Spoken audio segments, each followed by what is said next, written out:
Voltamos para o terceiro e último bloco do programa Polêmica. Estamos aqui com o pesquisador, fotógrafo e professor Leonardo Vasconcelos. Professor, no bloco passado a gente reservou terminamos um pouquinho antes, até para não impedir a explicação até o final. Essa questão da ambientalização no município de Campos, dessa história tão famosa, que virou uma novela famosíssima, chegou até a China, né? A novela ambientada no livro do Bernardo Guimarães, A Escrava Isaura. Tem a ver com Campos, não tem a ver com Campos, e aí? Tem a ver com Campos, com toda certeza. O que não tem a ver obrigatoriamente, mas tudo leva a crer, é a localização da onde a escrava Isaura viveu. Né, que você fala que é na cidade de Campos, num solar à margem direita do Rio Paraíba, o solar à margem direita do Rio Paraíba que tem é o solar dos Airezes. Né? Aí você tem essa questão que é muito significativa. Aí eu invoco outra questão que é importante, que nós não sabemos explorar muito bem, que é o seguinte: se eu for a cidade de Verona, na Itália, eu vou ter um turismo todo voltado para Romeu e Julieta. Como todos nós sabemos, Romeu e Julieta é uma ficção criada por William Shakespeare. Ou seja, eu tenho uma cidade que vive turisticamente de um mito, de uma lenda. Que não existiu, né? Que não existiu. Não, então, quer dizer, nós temos aqui em Campos uma situação similar, né? E as pessoas ficam discutindo se a escrava Isaura existiu, não existiu, se ela morou ali no solar dos Airezes ou não morou. Melhor coisa que pode haver é você trabalhar com uma lenda, trabalhar com um mito, né? Não trabalhar obrigatoriamente com a realidade. Sem falar em outros aspectos também que nós perdemos, que é, por exemplo, a questão do coronel e lobisomem. O fato de você ter uma mulher liderando um grupo de homens para expulsar os dominadores, como é o caso da Benta Pereira, né? Uma mulher que no século XVIII ainda, já avançada em idade, sobe num cavalo e vai comandar uma tropa masculina. Você tem a questão do Zé do Patrocínio, você tem a questão do Nilo Peçanha, né, que políticos e abolicionista importante. Quer dizer, Campos, Zé Cândido de Carvalho, né, um grande autor nosso aqui, entre inúmeras outras pessoas. Quer dizer, como que a cidade de Campos ela não se vale da existência dessas pessoas no nosso imaginário para poder explorar turisticamente isso. A lenda do Rural da Lapa, eu sempre tive esse sonho. Se eu pudesse, um dia eu colocaria uma mega pedra em frente ao Asilo da Lapa, mandaria fazer em bronze um jacaré gigantesco e um sino e deixaria ali como um símbolo da lenda do Rural da Lapa. Quer dizer, eu acho que a gente explora muito pouco as nossas tradições, as nossas lendas e as nossas figuras mais importantes. Voltando um pouquinho à questão da Campos sofrida, né? Vamos falar um pouquinho também, com certeza, sou pesquisador, a parte religiosa, né? Sim. Campos sempre teve uma vertente para qual linha religiosa, e esse sofrimento apresentado pelo senhor, baseado em pesquisas, teria muito mais explicação ou influência em qual tipo de religião? Mais uma vez eu volto àquela questão dos hábitos e costumes de determinada época, né? Quer dizer, nós temos alguns filmes que são muito interessantes. Nós temos a minissérie da Globo chamada A Muralha. Sim. E temos também um filme chamado a Missão, que trata justamente dessa questão da vinda dos religiosos para a nossa região, no período posterior à descoberta, e essa catequização principalmente dos índios. Né? Então a gente fica pensando, isso será que foi uma coisa boa que a igreja fez? Né? Quer dizer, eu até não descarto a possibilidade da igreja ter feito isso com o máximo da boa vontade, com o máximo das boas intenções, mas se eu for pegar, por exemplo, a população indígena brasileira hoje em dia, é uma coisa insignificante em relação ao que tinha na época que Cabral descobriu o Brasil. Né? Hoje em dia você tinha na época milhões de índios habitando o país inteiro, e hoje em dia você tem algumas centenas de milhares. Então, quer dizer, eu acho que a questão dessa necessidade de você levar uma palavra de alguma religião a algum grupamento nunca foi boa, né? Quer dizer, essa falta de respeito às tradições locais, esse aculturamento a partir da sua visão eurocêntrica, né? Eu acho que tem que ser dessa forma. Eu não acho que tem que ser nada. Porque se a gente parar para pensar, se tivermos aqui escravos na quantidade que o senhor falou, e já tinha índios aqui na quantidade que o senhor falou, com certeza a religião daqui não era católica. Não. Não. O negro trouxe para cá o quê? Umbanda? Quer dizer, o negro, logicamente, tinha a sua religião, os pajés, né? Aquela questão que era específica, né? Quase que naturalista, né? Da religiosidade deles, assim como os negros vieram para cá também. Eu fui a Angola e eu fiquei impressionado de ver como que o negro, ele praticamente está recusando as religiões africanas.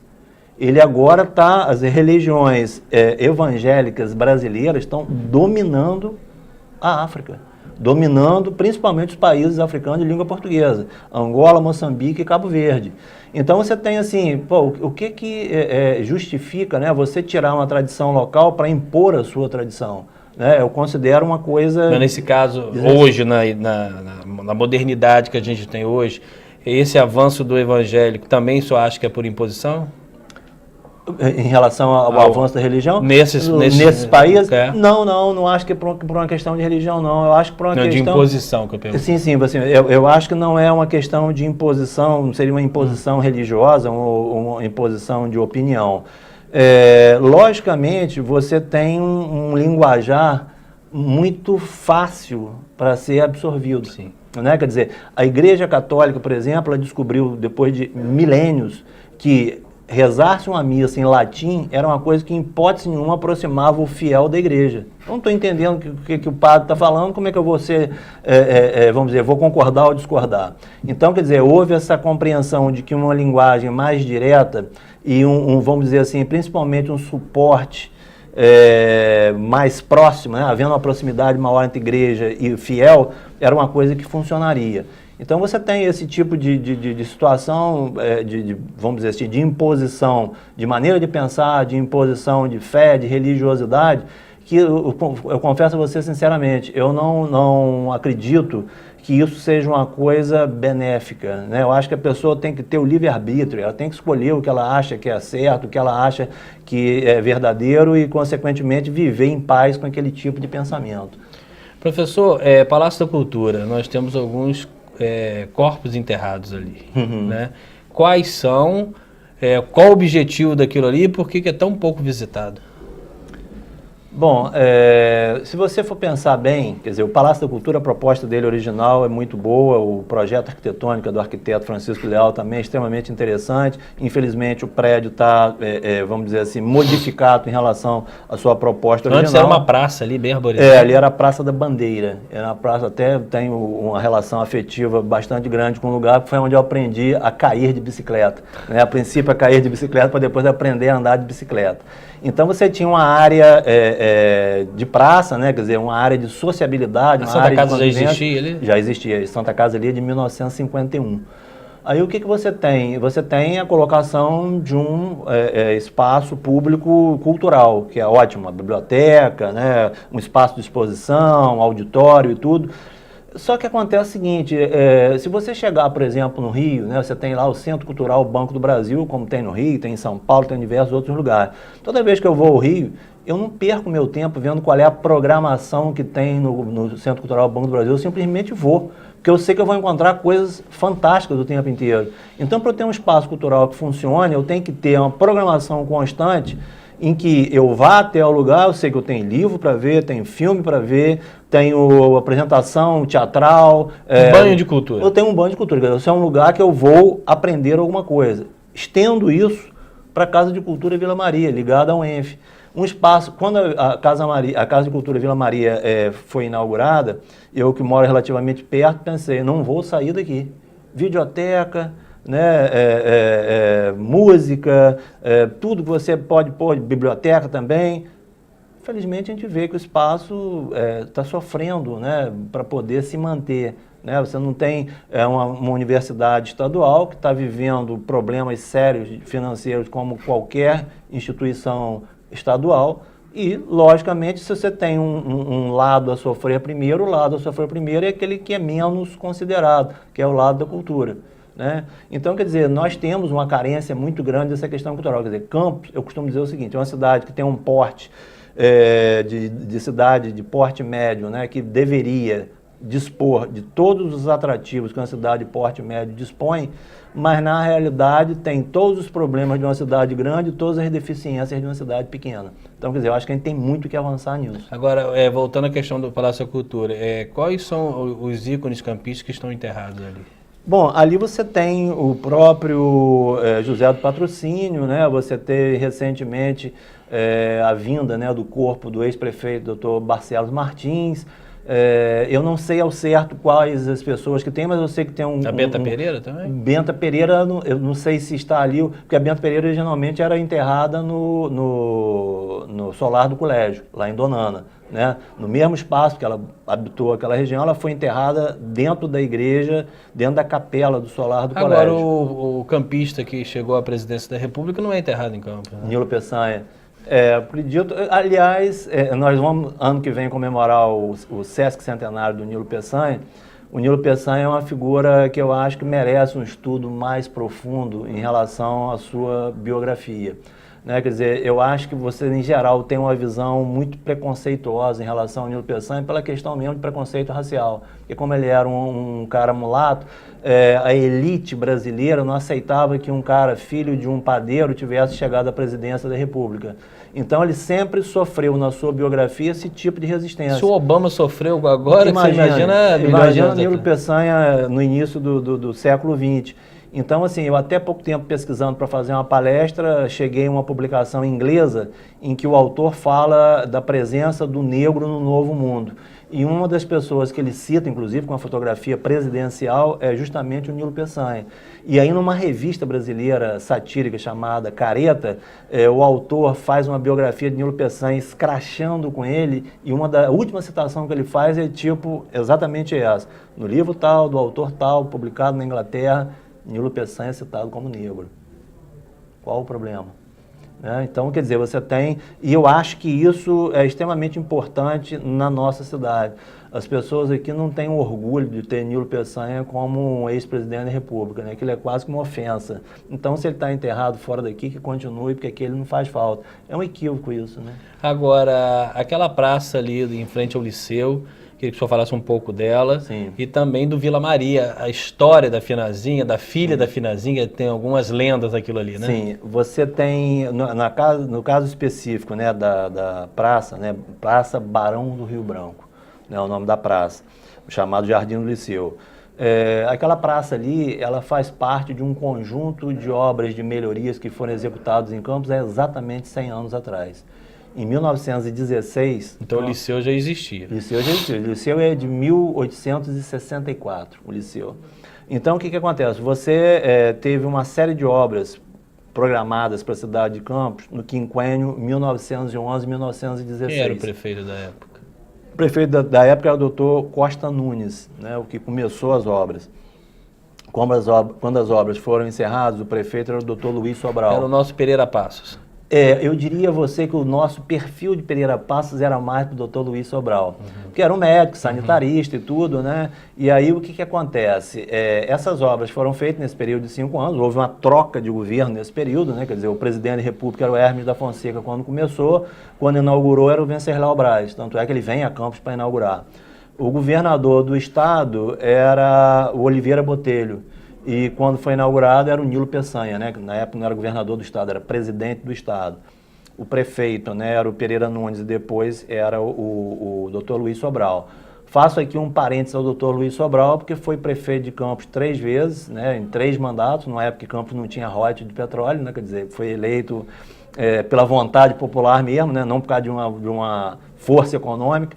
E as grandes benfeitorias que Campos tem estão ligadas a ele, né? Quer dizer, de 1916 eu tenho a criação do Jardim do Liceu, a criação do Jardim São Benedito, a criação do dique da Beira Rio, né? Que antes a cidade vivia sofrendo com a enchente, ele melhorou a condição do dique, duplicou o dique, né? Alteou o dique, consequentemente protegeu mais a cidade das cheias.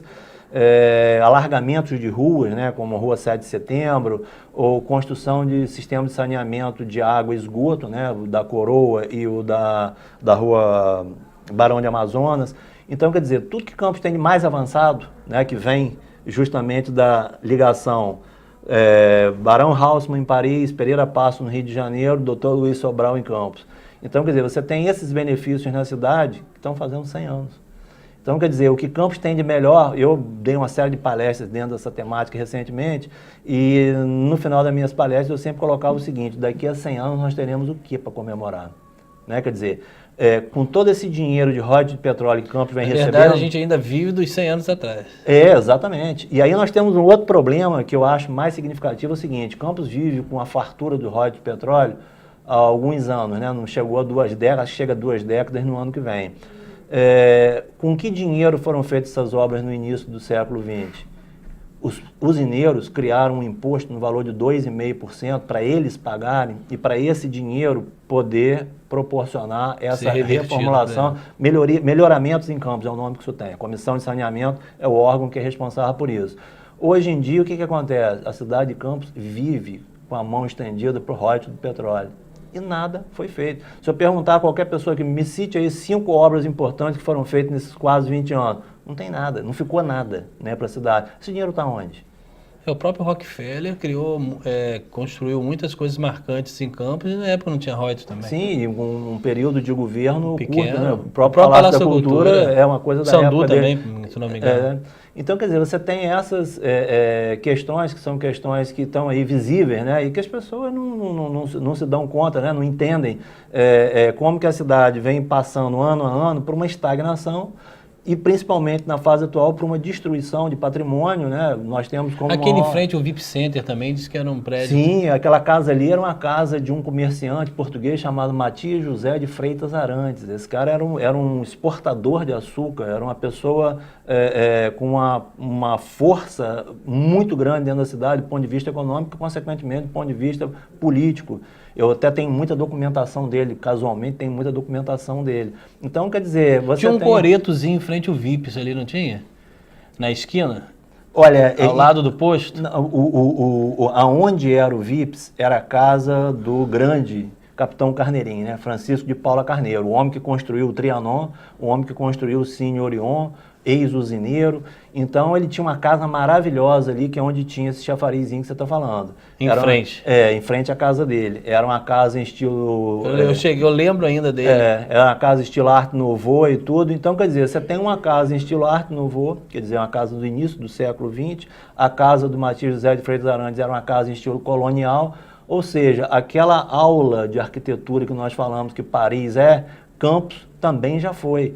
Quando eu saí de Campos para estudar no Rio, eu achava que a rua 13 de Maio ou qualquer rua de Campos era um atraso, só tinha construções antigas. Logicamente, indo para um centro maior e voltando com uma visão mais cosmopolita, eu achei que aquilo ali era uma maravilha. A rua 13 de Maio era um museu a céu aberto. Você tinha estilo colonial, estilo neoclássico, estilo Arte Nouveau, estilo barroco. Você tinha uma série de estilos arquitetônicos numa mesma rua. A própria evolução da história. Professor, faltam só 2 minutos. Eu queria, antes de o senhor fazer as suas considerações finais, 2 fatos históricos marcantes, na sua opinião, ocorridos em Campos. Bom, um fato histórico marcante que eu considero é justamente isso que eu acabei de citar. As obras de melhoramento feitas aqui, né, na época da Comissão de Saneamento, né, há 100 anos atrás, a Campos recebeu uma injeção, né, de urbanismo nos mesmos moldes da Paris do Barão Haussmann e do Rio de Janeiro do Pereira Passos. Então isso trouxe à cidade uma nova visibilidade. Um outro momento, eu diria que foi justamente a descoberta do petróleo na nossa bacia. Né? Quer dizer, naquela época, eu me lembro muito bem quando essa notícia saiu, 1974. Em 1974 eu tinha 19 anos. Eu fiquei assim, empolgado, assim, poxa, nossa redenção chegou. Né? O petróleo, vamos ter recursos, vamos ter emprego e tudo. Nós não tivemos nem emprego, né? Que os empregos foram para Macaé. Ficamos uma verdadeira maldição. Né? Isso, e tivemos os recursos sem ter nenhum tipo de trabalho, né, para poder conseguir esses recursos. E a cidade, a meu ver, evoluiu muito menos do que deveria ter evoluído com tanto dinheiro que entrou aqui nesse período. Esse eu acho que é o grande, vamos dizer assim, seriam 2 marcos históricos extremamente importantes para a cidade, separados por quase um século. Professor, eu quero agradecer muito o seu carinho, a sua atenção, e eu tenho certeza que futuramente a gente vai vir aqui para fazer a segunda aula. Se Deus quiser. Gostaria que o senhor fizesse suas considerações finais, e muito obrigado, e o Grupo Terceira Via continua à sua disposição. Bom, eu agradeço, né, ao ouvinte principalmente, me coloco à disposição para qualquer tipo, né, de esclarecimento, qualquer tipo de consulta. No IFE eu tenho um centro de memória fotográfica de campus, eu trabalho com isso lá já há muitos anos e coloco sempre à disposição para dissertação, tese, monografia, reportagem, né, quer dizer, eu sempre procuro democratizar o acesso àquele material que eu tenho sob minha guarda. Eu não sou do tipo que tranco no cofre o meu conhecimento. Pelo contrário, eu prefiro divulgar e prefiro dividir, porque afinal de contas eu sou uma pessoa que vou ter um fim, né? Eu não vou viver eternamente. Então é preferível que eu democratize esse conhecimento enquanto a cabeça está funcionando. Beleza, estamos terminando mais um programa Polêmica e até semana que vem com mais um entrevistado.